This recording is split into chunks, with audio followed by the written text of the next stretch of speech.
जयाची मुळी मी कविता रचयिते, जयाची मुळी मी कविता रचयिते, जयाची कृपे ब्रह्म आनंद चित्ते, जयाची कृपे ब्रह्म आनंद चित्ते. जयाने दिली बुद्धी सावित्रीला, जयाने दिली बुद्धी सावित्रीला, प्रणाम करी मी ज्योतिबाला, प्रणाम करी मी ज्योतिबाला. माझा परिचय द्यायची मला गरज नाही, मला तर वाटते परिचय द्यायची गरज नाही. पण एक काल व्हिडिओ पाहिला. आजच्या जमान्यात मध्ये सोशल मीडियाचा जमाना आला, आजच्या वेळीसमध्ये सोशल मीडियाचा जमाना आला, तर मी त्याच्यावर एक व्हिडिओ पाहिला. तर त्यामध्ये अनेक फोटो दाखवत आहे, तर त्यांना विचारलं हा फोटो नेमका बरा कुणाचा, हा फोटो नेमका बरा कुणाचा. तर त्यावेळेस तिने उत्तर दिलं, झाशीची राणी अहिल्याबाई होळकर. झाशीची राणी आणि अहिल्याबाई होळकर. मला उगाचच असं वाटलं की मी काय केलं, मला थोडीशी मनाला खंत झाली की मुलींसाठी मी काय केलं, मी मुलींसाठी काय केलं. कोणती महिला चंद्रापर्यंत पोहोचली की मन एकदम भरून येतं, कोणती महिला चंद्रावर पोहोचली तर माझं मन भरून आलं की बा महिला किती छान, किती त्यांनी प्रगती केली. परंतु ज्या महिलेने माझा फोटो ओळखला नाही ती पाहून मला मनाला खरंच खंत झाली. ती म्हणाली ही फोटो तर अहिल्याबाई होळकरांचा.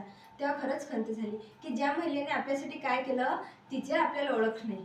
असो, मला तुम्हाला एक गोष्ट सांगावीशी वाटते. माझी धनी म्हणजेच ज्योतिबा. ज्योतिबांनी मला लग्न झाल्यापासूनच साथ दिली.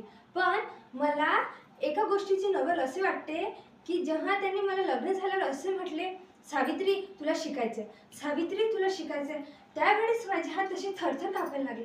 सावित्री तुला शिकायचे असे म्हणताच माझे हात थरथर कापायला लागले. मी म्हटले शेठजी अहो तुम्ही हे काय बोलता, मी म्हटले शेठजी तुम्ही अहो हे काय म्हणता, मला तुम्ही भाकरी थापायला सांगा मी पटापटा भाकरी थापून देते.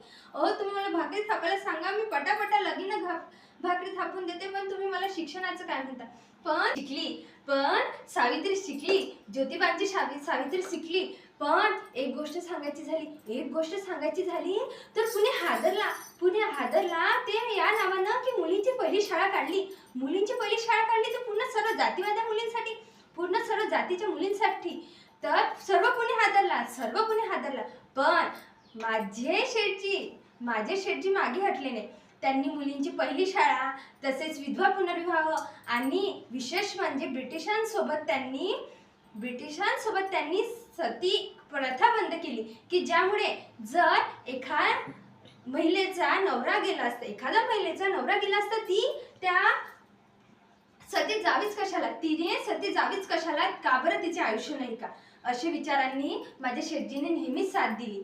का बरं आपण वाईट विचारांना अंधश्रद्धेच्या बळी जावं, आपण नेहमीच अंधश्रद्धेच्या बळी जावं. त्यासोबतच केशवपन प्रथा बंद केली, विधवा पुनर्विवाह कायदा आणला, बालहत्या प्रतिबंधक गृह सुरू केली. अशा विविध चांगल्या प्रथांना शेठजींनी साथ दिली. म्हणून म्हणते मुलींनो, पुढे जा आणि अंधश्रद्धेंना बळी पडू नका. आणि आजचा हा जमाना जरी पुढे गेला आहे, पण तुम्ही तुमच्या मनाचं ऐका, जे योग्य आहे त्याला साथ द्या, वाईट विचारांना बळी पडू नका, तुमचे स्वतःचे विचार करा. कारण हा सोशल मीडियाचा जमाना जेवढा तुम्हाला चांगला वाटत आहे, तेवढा त्याचा फायदा घ्या, पण त्याच्या बळी पडू नका. धन्यवाद.